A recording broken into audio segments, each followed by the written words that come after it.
Chapter 1. Halloween. The graveyard was still and deathly quiet. Only the hoot of a solitary owl could be heard in the distance. The moon was full, its light casting a milky glow over the ancient gravestones and magnificent mausoleums. It came from below, a grey insipid wisp that grew in stature with every second, until finally its form settled into the shape of a tall man wearing a black cloak and top hat. The spectre floated off the ground, as if walking on air. His face was dark and menacing, eyes red with fury. From his open mouth thousands of insects took flight. He was looking for something, his next victim. In life, this ghostly being had been a serial killer, a cruel murderer who preyed on the weak and innocent. Now the ghostly figure roamed the graveyard, searching for someone, anyone, to kill. But that wasn't possible. Unbeknown to him, he was dead. His destiny, his torture, was to roam this place for eternity. He glided between the headstones looking all about him. Sniffing the air, he seemed to have caught a scent. What was it? Male? No. Female? Both. Spying round the edge of a huge monolith, he saw them, 3 young people riding bicycles. The spirit grinned and smacked his lips. Tonight, they would be his. As the 3 unsuspecting cyclists came closer, the demented ghost rushed towards them, arms out, eyes wide with rage. He heard their screams but could not seem to catch them. Enraged, he stopped, shaking with violent anger, watching them as they pedaled furiously away out of his reach. Maybe next time, he thought, as he made his long way back to his own pitiful unmarked grave. Eve Proud, Tom Lake and Clovis Gale's voices were shrill with nervous excitement. The 3 friends stood astride their bikes, looking wildly at each other, trying to catch their breath. What the hell was that? Screamed Eve, her eyes wild and cheeks flushed. I know, right. Was it real? It seemed real, said Tom, looking behind him to check they were safe. Let me get this straight in my head. Did you just see what I saw? A tall man wearing a top hat, said Eve, running her hands through her short blonde hair. Yes, I definitely saw him. And before you ask, Clovis, it wasn't a guy in a fancy dress costume.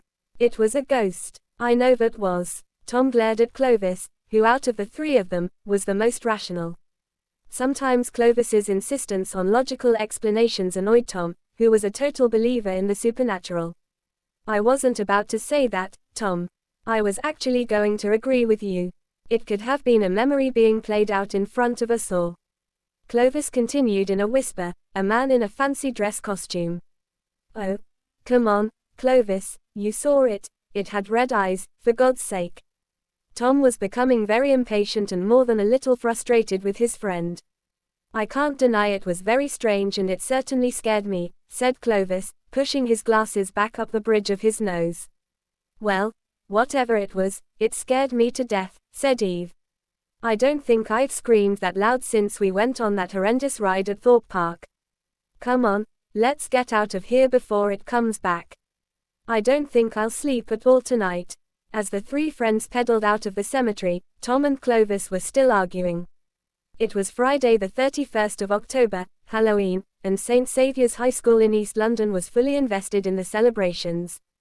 Pumpkins lined the corridors, cardboard bats and spiders dangled from every classroom ceiling, and even a few of the teachers were wearing some very colorful costumes. Eve, Tom and Clovis were in the last lesson of the day. And quite enjoying it. Mr. Mason, their history teacher, was reading from an old book about the pagans and the origins of Halloween. The teacher could tell by the look on some of his students' faces that the bell was about to ring. Eyes were glued to the clock on the wall. Any minute now, he thought. Suddenly the loud clatter of the bell echoed through the classroom, and chairs scraped back, chatter and laughter erupting between friends. All right, guys, don't forget, shouted Mr. Mason above the din, I want 500 words on paganism and how it has impacted on our culture today. And I want it in my inbox first thing Monday morning. Everyone seemingly ignored him as they rampaged at high speed out of the classroom. However, Clovis hung back. He wanted to ask the teacher some more questions in private. Clovis liked nothing more than research and spent most of his free time, when he wasn't with Eve and Tom, finding things out on the internet. He even designed apps and had his own blog, all under a secret name. The last thing Clovis wanted was his classmates to know what he really was, a nerd.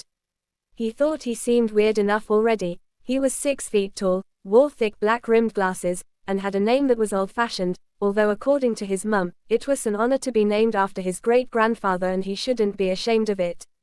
To top it all off, he had a very soft voice. But Clovis had big dreams. One day he was going to become an inventor. He was going to invent things that would change the world. His mum, Claudette, came from a respectable Jamaican family and wanted Clovis to do well at school. But she also wanted him to be happy and fit in. So, to please his mum, Clovis did just that. Or at least, he tried to fit in. Of course, Tom and Eve knew what a nerd he really was and they loved him for it. But he wanted to keep it a secret from everyone else. After asking Mr. Mason which websites he would recommend for further reading and discussing the similarity of pagan festivals to Christian ones, Clovis left the classroom happy, and made his way out of the building to where Eve and Tom were waiting patiently for him. "You ready, then?" asked Eve. Her black biker jacket was fastened up tightly and a scarf was wrapped snugly round her neck. Tom was tapping his football from foot to foot and counting aloud, 34, 35, 36. Clovis barged his friend and kicked the ball away and the two teenagers wrestled each other. "Guys!" shouted Eve, her impatience getting the better of her. "Come on, you both coming to mine later. Remember we're doing the thing tonight," she added under her breath. Tom and Clovis stopped messing about instantly. "Yep," said Clovis. "Absolutely. I'm so intrigued." Me too," whispered Tom. "But I don't mind admitting, I'm a bit nervous about it now, especially after what we saw in the cemetery last night." "I've been thinking a lot about that," said Clovis, "and I think it was definitely someone dressed up, trying to scare us." "Yeah," said Tom, "I hate to admit it, but I think you might be right. It was just too good. The red eyes ruined it, really." "It was a great prank though," said Eve. "I totally believed it, nearly gave me a heart attack." "Hey, guys," whispered Clovis. He leaned into his friends, not wanting anyone else to overhear what he was about to say. "I know we want to scare ourselves tonight because it's Halloween, but do we really want to be messing with a Ouija board? I mean, you know I look for the logic in things, but I did my research last night and there's enough evidence out there to suggest that a Ouija board really does act as some kind of portal to talk to dead people, and not always nice ones at that."